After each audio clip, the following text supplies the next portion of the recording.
O trabalho federativo e de unificação do movimento espírita é uma atividade meio que tem por objetivo fortalecer, facilitar, ampliar e aprimorar a ação do movimento espírita em sua atividade fim, que é a de promover o estudo, a difusão e a prática da doutrina espírita. Trata-se de uma constatação realizada pelo próprio codificador do Espiritismo, Allan Kardec. 10 homens unidos por um pensamento comum são mais fortes do que 100 que não se entendam. Um dos maiores obstáculos capazes de retardar a propagação da doutrina espírita, afinal, seria a falta de unidade. Mas como alcançar unidade num país de dimensões continentais? Antes disso, por que e como alcançar essa unidade? Como manter sintonia, preservando a diversidade de experiências existentes no movimento espírita brasileiro? Do Amapá ao Rio Grande do Sul, do Acre a Pernambuco. Existem instituições espíritas de diferentes tamanhos, inseridas em diferentes contextos. Existem espíritas com diferentes aptidões, aspirações, diferentes habilidades e visões de mundo. É possível abarcar todas essas experiências em uma grande rede de trabalho? Qual é, afinal, o papel de cada ponto dessa rede? Qual a importância de cada núcleo de trabalho?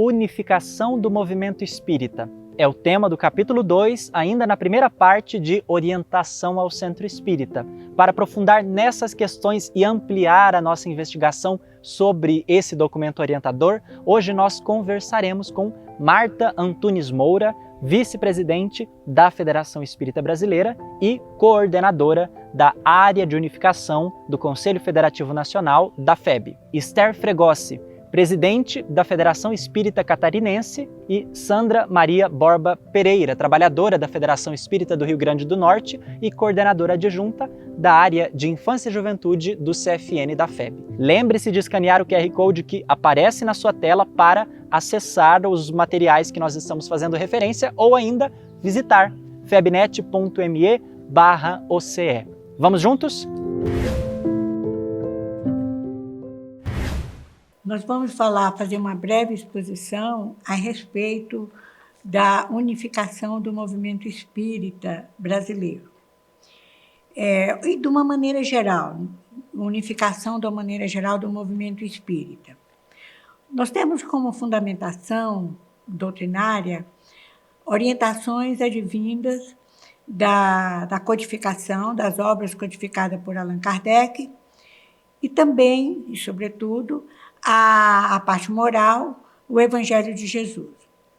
E Kardec fala que o objetivo a finalidade da unificação é que os espíritas, independentemente de onde eles estejam, sejam unidos por princípios comuns, princípios doutrinários comuns, que são esses que nós acabamos de falar. Da obras codificadas pela doutrina espírita, transmitida pelos espíritos superiores, e o Evangelho de Jesus. Uma coisa que é importante, que Kardec destaca, é que com essa unidade de propósitos, a doutrina espírita, os centros espíritas passam a ser um observatório do plano espiritual, de onde eles podem estabelecer planos de ação, princípios organizacionais, inclusive o planejamento das futuras encarnações dos espíritos que reencarnarão mais tarde. Outro ponto que é importante destacar, que o espiritismo é uma questão de fundo, não de forma. O que a gente quer dizer com isso? O que o codificador, Kardec que afirma isso em Obras Póstumas, o que ele quis dizer com isso? Que os princípios doutrinários, eles estão assentados, é um processo que estão assentados numa unidade doutrinária e na universalidade do ensino dos espíritos.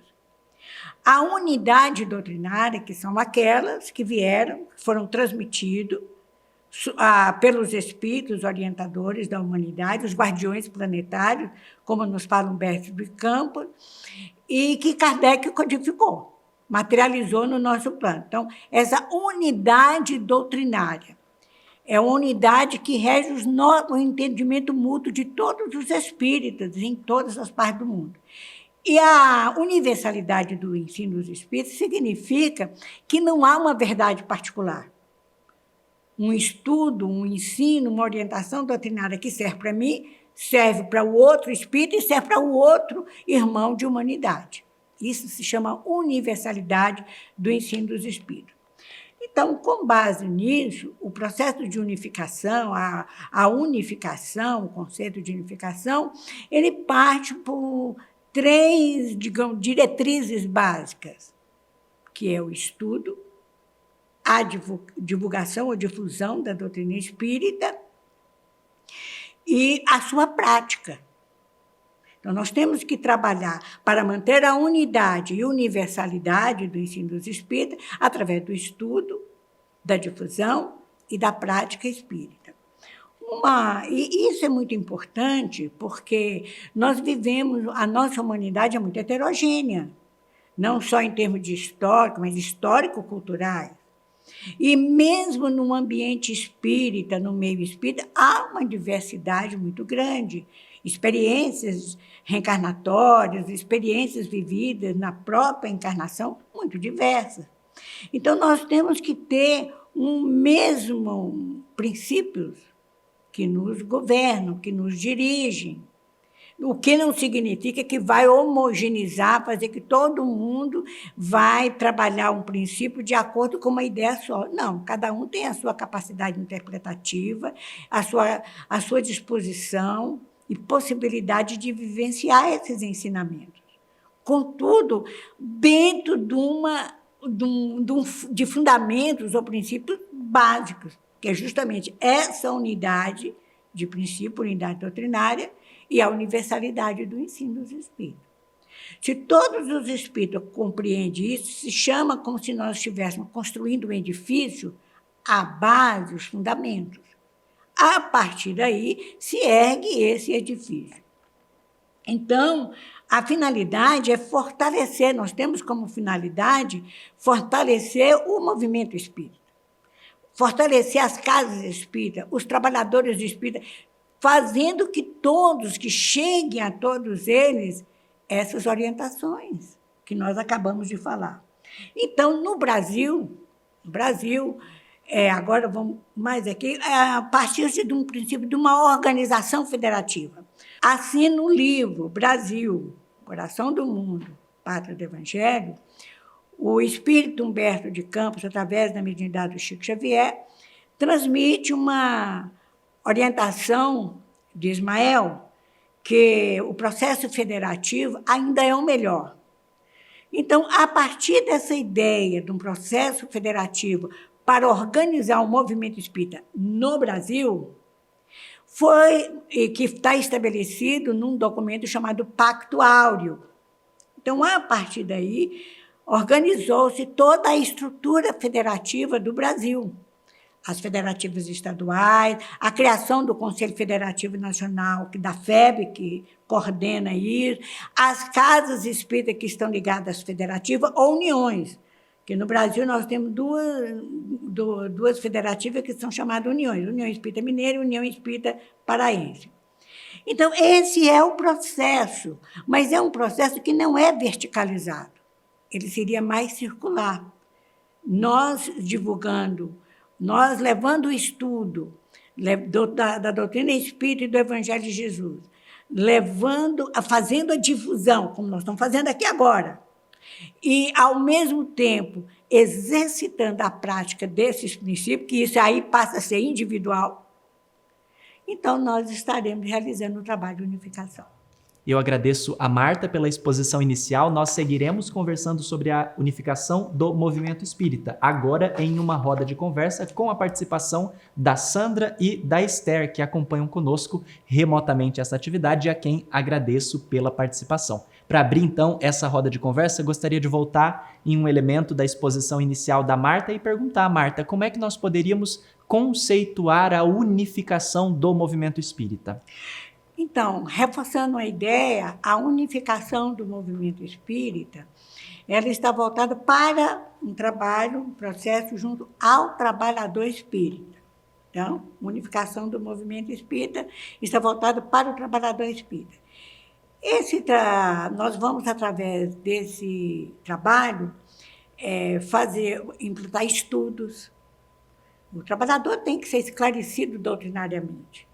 Não basta apenas abrir um livro, que nem todos têm condições de perceber a dimensão. Esse trabalho é um trabalho coletivo, o estudo é coletivo. Então, nós criamos, através do processo federativo, em toda uma proposta às federativas, aos trabalhadores espíritos, um estudo da doutrina espírita. Então, nós temos várias áreas, a área do estudo da doutrina espírita, a área do estudo da mediunidade, a área da infância e juventude, a área da divulgação, da comunicação social espírita, da assistência e promoção social, do atendimento espiritual. São áreas que precisam ter uma base doutrinária de conhecimento para, digamos assim, que o trabalhador entenda o que ele precisa saber a respeito disso. Mas, ao mesmo tempo, nós estamos fazendo a divulgação dos princípios. Cada pessoa que chega numa casa espírita, ela vai aprendendo e vai divulgando. E, por último, o desafio de vivenciar. Agora, todos esses estudos, que é a base da unificação, a divulgação, a difusão e a vivência, ele está centralizado numa vivência moral, no comportamento moral, numa melhoria moral, que a referência é o Evangelho de Jesus. Então, esse é o processo de unificação do movimento espírita. É um trabalho longo, paulatino, isso não é de uma hora para outra. E você poderia contar para a gente um pouquinho mais sobre o surgimento dessa ideia no Brasil, a ideia de unificação do movimento espírita? Sim, no Brasil, o processo de unificação sempre foi um ideal, por exemplo, desde que a FEB foi fundada. Os fundadores da FEB, o Elias e todos aqueles espíritos que estavam envolvidos, eles sempre pensaram que o espiritismo deveria ter uma amplitude maior por causa das obras da codificação, que fala a esse respeito. Então, essa ideia era muito falada, Bezerra de Menezes abraçou muito essa ideia, assim, efetivamente. Uns falavam menos, falavam mais. Dias da Cruz, que foi vice de Bezerra, também era muito envolvido nessas ideias. E outros. Estou citando alguns exemplos. Isso foi no século XIX. Mas, quando chegou no século XX, um vice de Bezerra, na segunda gestão de Bezerra, como presidente da Federação Espírita Brasileira, Leopoldo Cirne, ele deve ter conversado muito com Bezerra, deve ter trocado muitas ideias enquanto vice-presidente. Uhum. Naquela época só havia um vice-presidente na FEB, o presidente e um vice. Uhum. Então, quando Leopoldo Bezerra desencarnou em 1900, e Leopoldo Cirne assumiu a presidência da FEB, e a gente vê nitidamente a caminhada do Leopoldo Cirne foi para levar essa ideia que Bezerra devia ter trocado muito com ele a respeito do assunto. Então, ele inclusive, em 1903, 1904, ele publicou um documento, As Bases da Unificação do Movimento Espírita Brasileiro. Era um documento que tinha muita coisa que foi aceita, uma outra coisa teve algumas dúvidas, mas ele começou a trabalhar essa ideia com aquelas casas espíritas, né, vamos dizer assim, porque não havia o Pacto Áureo ainda, que havia ali perto, no Rio de Janeiro, no sul do Brasil, Minas Gerais. Então, eram aqueles contatos que havia, porque havia lideranças realmente notáveis. Ali em Santa Catarina, no Rio Grande do Sul, mais o sul do Brasil, Rio de Janeiro e Minas Gerais, pelas lideranças que se destacavam em São Paulo, tudo isso. Então, eles trabalhavam essas ideias entre si. Quando foi em 1936, mais ou menos, quer dizer, 1903, 1904, base da unificação. A ideia ficou ali fermentando, fermentando. Quando foi em 1936, o espírito Humberto de Campos, já desencarnado, através da mediunidade do Chico, publica o livro O Brasil, Coração do Mundo, Pátria do Evangelho. Certo? E ali foi uma coisa muito interessante. Você vê como toda a organização que havia no plano espiritual. Com esse livro, eles, o espírito, né, Humberto de Campos, através dos espíritos superiores, chama a atenção do Brasil espírita, dos brasileiros, para a sua missão. Todo país tem uma missão, toda nação tem uma missão. É o caso da França, igualdade, solidariedade e fraternidade. Eles ainda estão trabalhando nisso. Então, o Brasil tinha uma missão a ser desenvolvida, como Pátria do Evangelho, Coração do Mundo. Então, isso foi bom, porque até esse livro, inclusive, é conhecido de não espíritas, de outros religiosos que acreditam que o Brasil vai sair daqui para levar um exemplo nessa parte do Evangelho. Então, a nossa missão está ligada a isso. Então, Humberto de Campos, vamos dizer assim, nos enquadrou qual é o que devemos não dispersar. Isso foi em 36, 37, o livro estava muito divulgado, obviamente, uns aceitaram, outros não aceitaram, tem uma série de coisas ali, ele definiu pessoas, trabalhadores do passado e do presente. Quando foi, numa década depois, quase, em 1949, houve uma grande conferência no Rio de Janeiro, e nessa conferência as coisas acontecem aparentemente por acaso. Então, eles, no terceiro dia da conferência, eles procuraram a FEB, era o Ventuílio de Freitas, que era o presidente da FEB, e eles, numa conversa informal, eles foram visitar o departamento editorial da FEB, eles lançaram essa ideia naquele momento. E ali tinha lideranças, tinha pessoal de São Paulo, pessoal de Santa Catarina, do Rio Grande do Sul, do Paraná, todas aquelas lideranças de Minas Gerais, estavam todas aquelas pessoas que faziam força, mas eram mais ali, Centro-Sul. Então, na mesma hora, saiu um documento. Porque todo mundo fala que o Vantuil apresentou já um documento pronto. Não é que ele apresentou um documento pronto, é porque já havia as bases da unificação em 1903, 1904. Então, ele já tinha um histórico. Humberto de Campos complementou. Então, ali saiu o documento, são 21 artigos, chamado, né, pelo nosso irmão lá de Santa Catarina, da Federação Espírita, que ainda não existia, a Federação Espírita Catarinense, estava em vias de formar, e ele, Oswaldo Melo, que era o secretário, e ele chamou ele e o Lins de Vasconcelos, chamou que aquele foi um pacto áureo. Vinícius e outros espíritos, o próprio Oswaldo Melo, e muitos receberam mensagem, até Ismael se manifestou através da mediunidade, mas isso já foi em outro momento, numa reunião interna no grupo de Ismael, chamado Grupo de Ismael da Fé. Então, ali foi criada a base essa é a história, bem resumida, de como nasceu o Pacto Áureo. Agora, o Pacto Áureo, digamos assim, ele é um documento histórico, é básico, a partir daí se constrói vários documentos. Nós não podemos modificar a base, a raiz, é a casa construída na rocha. Mas nós podemos erguer as paredes, botar o teto, colocar os assoalhos, botar os andares. Então, é o que nós temos hoje com as áreas. Nós temos várias áreas no movimento espírita que ela, vamos dizer assim, decodifica o que está codificado no Pacto Áureo, que é um documento bem enxuto, de organização federativa, que foi o modelo que Ismael transmitiu através. Por isso que o artigo 1º do Pacto Áureo recomenda-se que leia o livro, para saber a missão, o Brasil, o Coração do Mundo do Evangelho, para saber qual é a missão do país, do Brasil. Excelente. E depois vem com todo o livro dos médiuns, o livro dos espíritos, tudo isso. Excelente. Agora eu queria, então, voltar um pouquinho no tempo, um pouquinho mais, na verdade, para saber se nós podemos, Sandra, evocar lá do cristianismo nascente algumas iniciativas unificadoras. Será que é possível?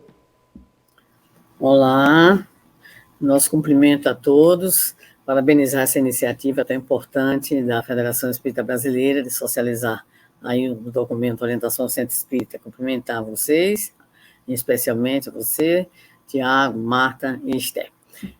Quando nós dizemos, repetindo o que está para nós no Livro dos Espíritos, na questão 625, que Jesus é um modelo e guia, realmente é um modelo. Então, até quando a gente fala em unificação do movimento, a gente evoca a Jesus, porque é a sua atividade que também estará nos fornecendo elementos de compreensão do que significa, de fato, unificação. Unificação, como a Marta já colocou, implica em reunião, implica em juntar coisas, inclusive, diferentes em torno de algo comum. Então, Jesus é quem nos dá esse exemplo. Um grande exemplo que ele nos dá na constituição específica do seu colégio apostólico é reunir faixas etárias diferentes, percepções diferentes, 12, 11 da Galiléia, 1 da Judéia, mas todos unidos, porque o que caracteriza a unificação em Jesus e no cristianismo nascente é a perspectiva de união em torno do objetivo comum. Que objetivo comum é esse? É aquele que ele coloca também em suas falas e em seus exemplos, a divulgação da Boa Nova e a vivência desses valores que nos conduzirão a todo um processo de integração, podemos assim dizer, com a lei divina natural.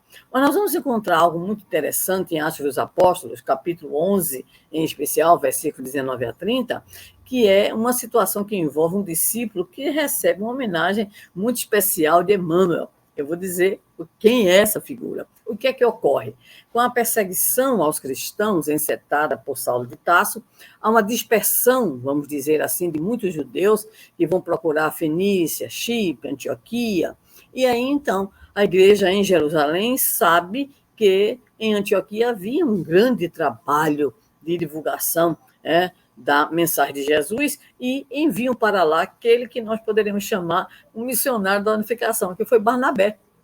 Então, Barnabé foi com as orientações da Igreja de Jerusalém, a Casa do Caminho de Jerusalém, para conhecer o trabalho de Antioquia, que o surpreende. Barnabé é tão interessante, e ele representa tanto esse espírito de unificação, que na obra Vinha de Luz, editada pela Federação Espírita Brasileira, o nosso Emmanuel o chama de discípulo padrão.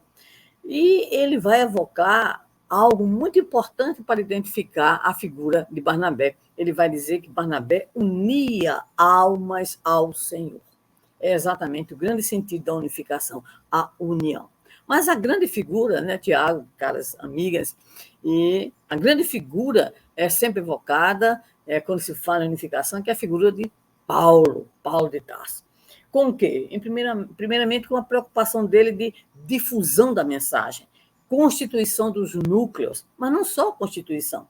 Paulo é aquele que orienta, Paulo é aquele que define diretrizes para dar aos grupos nascentes uma unidade também em torno do pensamento de Jesus. E algo muito importante é que ele também admoesta, ele adverte, ele previne, e ele entra, inclusive, em discussões mesmo com aqueles que eram os fundadores e grandes lideranças dos chamados núcleos nascentes, para que houvesse a chamada fidelidade ao pensamento do Cristo, considerando que já naquela época, não apenas judeus muito vinculados às tradições mosaicas, mas também outras denominações, outras pessoas, outras lideranças tentavam, vamos dizer assim, quebrar aquela unidade doutrinária. Paulo lança a mão de visitas, é muito importante, constitui equipes de trabalho, o que é extremamente importante, e depois, influenciado pelo próprio Cristo, redigiria as famosas cartas, que são cartas não apenas, vamos dizer assim, cartas de apoio, mas são cartas de orientação, de admoestação e de testemunhos. Então, sim, o cristianismo nascente é pleno dessas experiências que tem a união na base, a amorosidade na base, o respeito na base, para que juntos nós possamos contribuir nesse processo de espiritualização da humanidade. Excelente. Eu gostaria de destacar, então, um outro elemento que ficou implícito na fala da Marta, na fala da Sandra, e perguntar a Esther, no contexto do movimento espírita, qual é a diferença entre espiritismo e movimento espírita, Esther? Olá, amigos. Olá, Tiago, Marta, Sandra. É um prazer enorme estar aqui com vocês e também nós congratulamos a Federação Espírita Brasileira pela iniciativa de destacar, né, esta obra, que é uma obra fundamental, né, no processo de unificação e de orientação ao centro espírita. Nós consideramos o que carinhosamente apelidamos de OCE, né, Orientação ao Centro Espírita, como um livro-tesouro. Ele é um grande baú, onde cada instituição espírita contribuiu na doação de pequenas joias, que são as boas práticas, que compõem toda esta informação e orientação que nos permite a unidade, né, no trabalho da difusão do espiritismo. E a pergunta é muito oportuna, Tiago, porque muitas vezes as pessoas confundem movimento espírita e espiritismo, né? Espiritismo é o corpo doutrinário codificado por Allan Kardec, publicado nas obras, né, que integram a codificação, desde 1857 a 1868. E o movimento espírita são as ações, as atividades que as pessoas que integram o movimento espírita realizam, no intuito de, como a Marta muito bem colocou, tem o objetivo de promover o estudo, a difusão e a prática da doutrina espírita. Então, as instâncias que compõem a estrutura federativa, que é inspirada na obra Brasil, Coração do Mundo, Pátria do Evangelho, elas se integram, se unem para buscar congregar esforços dentro, as instâncias são os centros espíritas, os órgãos de unificação, as federativas, espalhados em todo o território nacional, buscando congregar esforços e apoio mútuo para juntos alcançarmos, né, num processo de solidariedade, de fraternidade, lograr essa grande missão, né, que é promover o estudo de qualidade, a difusão do espiritismo, né, e promover a sua prática, né, na sua essência, na sua base. Então, o movimento de unificação, ele procura, é uma atividade meio, né, que procura fortalecer, ampliar, intensificar a ação do movimento espírita. E esse movimento espírita conjuga verbos muito importantes, né, que é o de aprimorar, de crescer, de iluminar, segundo Emmanuel.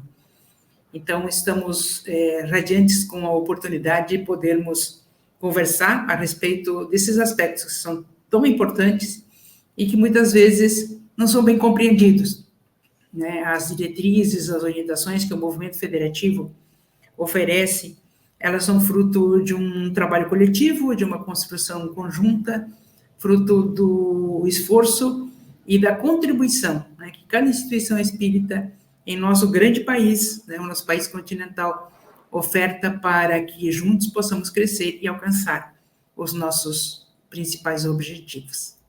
Excelente. Agora eu gostaria de voltar em outro elemento que já foi antecipado pela Marta, mas pedir para ela comentar com um pouquinho mais de objetividade para a gente, que são esses espíritos. Quais espíritos estão diretamente relacionados com a unificação do movimento espírita brasileiro?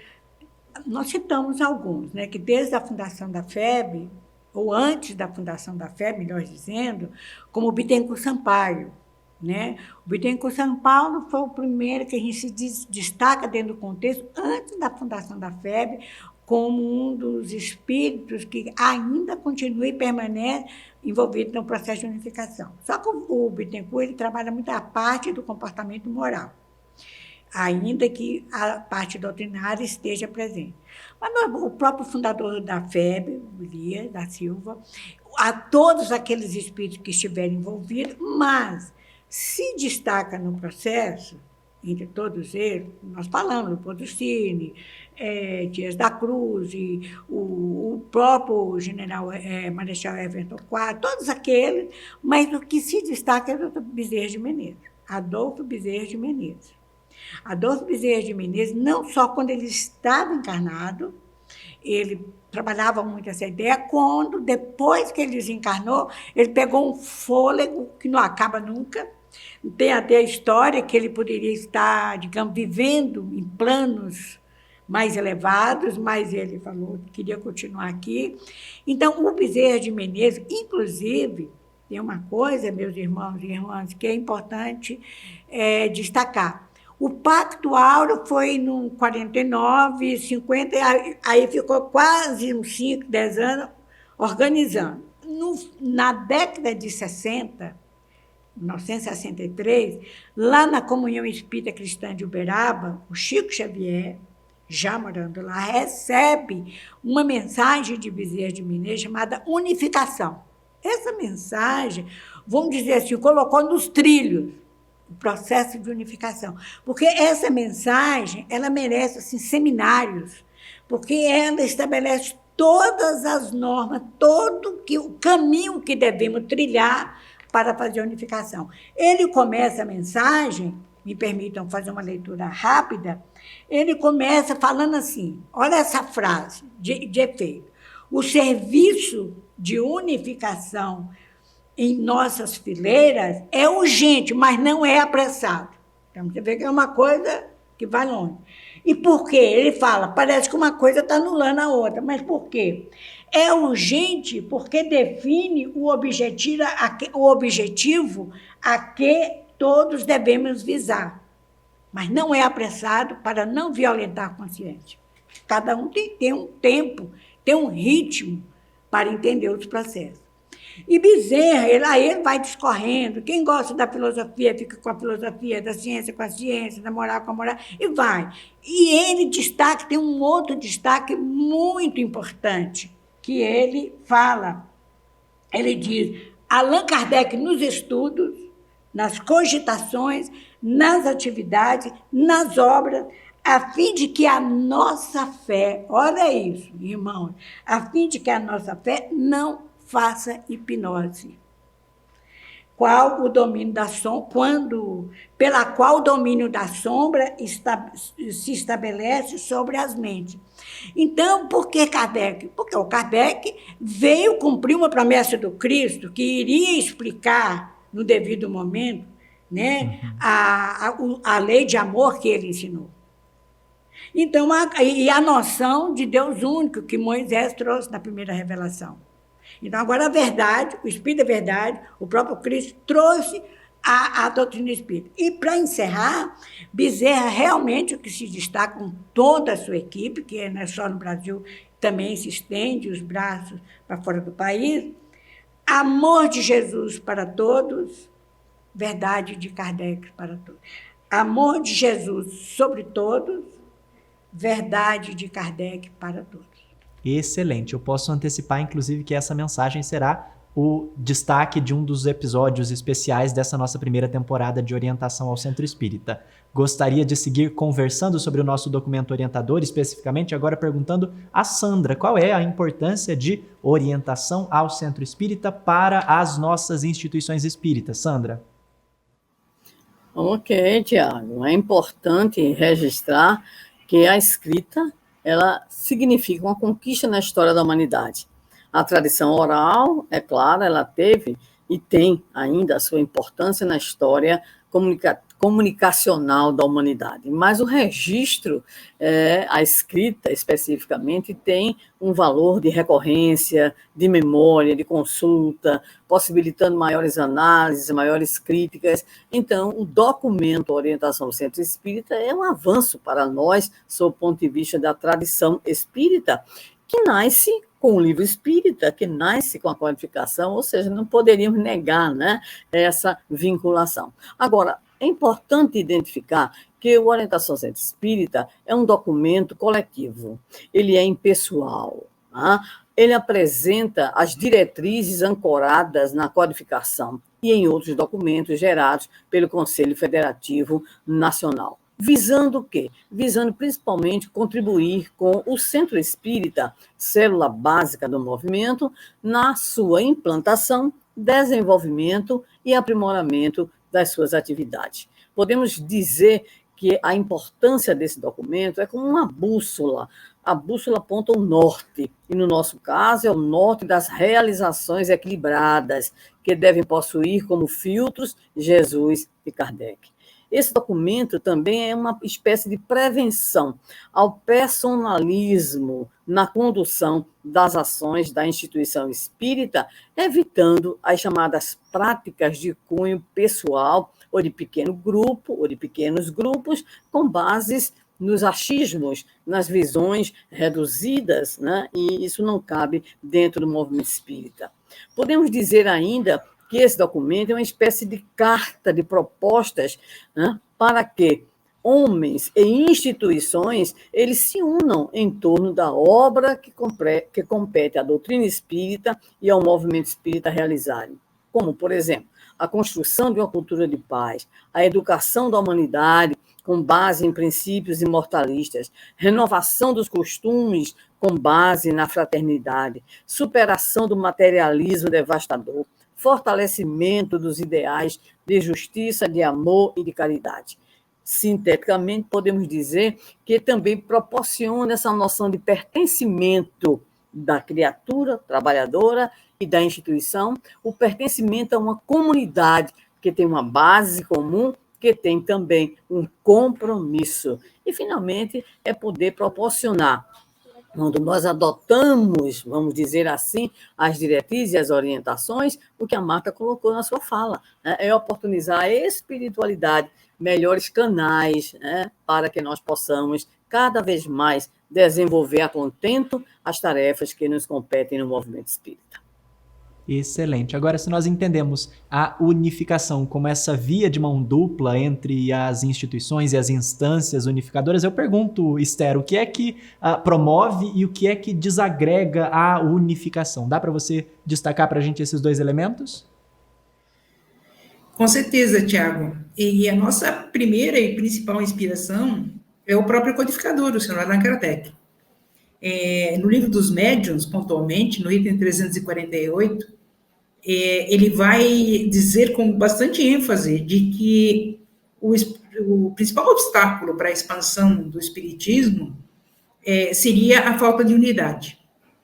E ele complementa nesse capítulo que todos devemos concorrer, de alguma maneira, ainda que por vias diferentes, para esse que deve ser o nosso objetivo comum.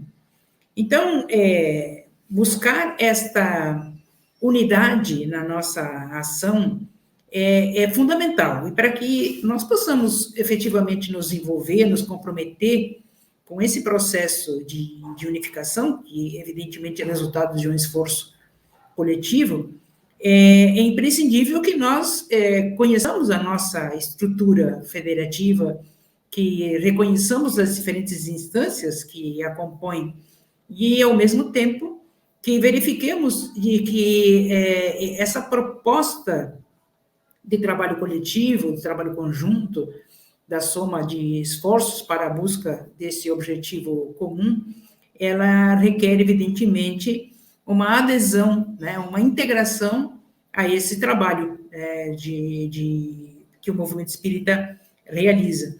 Então, entendemos que Allan Kardec, sinalizando na tríade trabalho, solidariedade e tolerância, o principal caminho para que nós pudéssemos buscar alcançar esse objetivo, para que o Espiritismo consiga a sua grande missão junto à humanidade, é imprescindível conjugar os verbos que, na mensagem, ora referida por Marta, e que terá um capítulo especial aqui nesse trabalho, União e Unificação, ele nos convida a conjugar verbos que nos permitam consolidar essa ideia, né, de nos unirmos para buscarmos a unificação do nosso trabalho. E os principais verbos que são citados é o irmanar, o aproximar, o confraternizar, o compreender, né? Então, sempre que nós estivermos dispostos a compreender a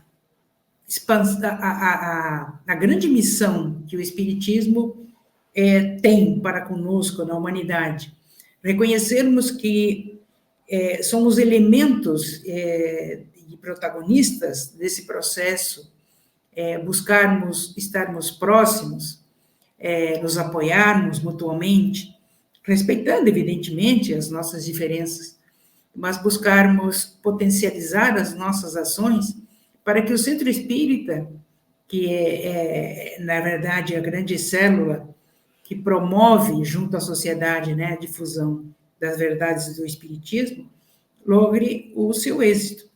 Então, o que efetivamente nos permite consolidar a ideia de unificação é a conjugação desses verbos que citávamos e, principalmente, a lembrança da diretriz que Jesus, o nosso grande mestre, nos legou. Ele disse que seríamos reconhecidos por muito nos amarmos. E para que possamos nos amar, precisamos nos conhecer, precisamos estar próximos.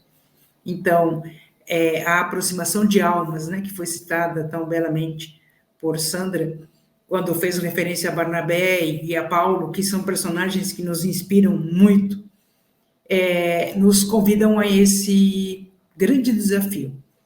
Precisamos nos aproximar, precisamos conviver, precisamos estar mais próximos para que o Espiritismo alcance o seu objetivo e que cada um de nós, como elementos desse processo, como protagonistas, né, desse grande projeto divino, possamos também dar a nossa contribuição. Então, precisamos irmanar, aproximar e confraternizar. Excelente. Nós estamos na reta final do episódio de hoje do nosso programa e por isso eu peço um esforço redobrado de síntese aqui dos nossos participantes para que a gente possa passar pela rodada final de perguntas e aproveitar, portanto, esses minutos finais do nosso episódio. Pergunto então a Esther, como é que nós podemos viabilizar a implantação do estudo de orientação ao centro espírita nas instituições para qualificar os trabalhadores espíritas? Olha, tornarmos conhecido o conteúdo desta obra fenomenal é fundamental para que possamos lograr, né, o nosso objetivo. Evidentemente que cada estrutura institucional, ela demandará diferentes metodologias.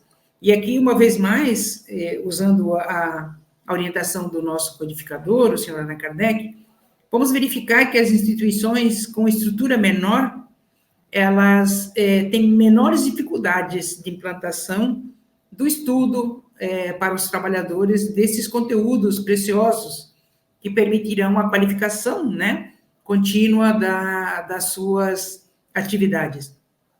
Estruturas maiores, instituições espíritas com uma estrutura maior, elas têm dificuldades maiores de implantação desse trabalho. Nós, em Santa Catarina, estamos fomentando em todas as nossas ações federativas, o roda de conversas, onde os trabalhadores espíritas se unem para, em momentos de confraternização, poder estudar e analisar cada capítulo desse precioso compêndio e extrair deles as excelentes orientações que nos permitem a qualificação da atividade espírita. Então, buscar meios de promover o conhecimento desse conteúdo é, evidentemente, uma grande responsabilidade de todos os dirigentes espíritas. O trabalhador espírita, conhecendo essas preciosas informações contidas nesse documento, ele irá sentir segurança, né, na sua ação e irá, evidentemente, qualificar a sua participação, né, na estrutura do centro espírita. Mas penso que, fundamentalmente, quando a instituição espírita ela organiza reuniões de estudo desse documento, ela está propiciando especialmente uma visão sistêmica do centro espírita, e isso é fundamental, para que o trabalhador espírita ele entenda o centro espírita como um grande sistema, onde a nossa ação pode ser pontual, esporádica, mas a dinâmica do trabalho, ela é imensa e ela é ininterrupta com a ação do mundo espiritual.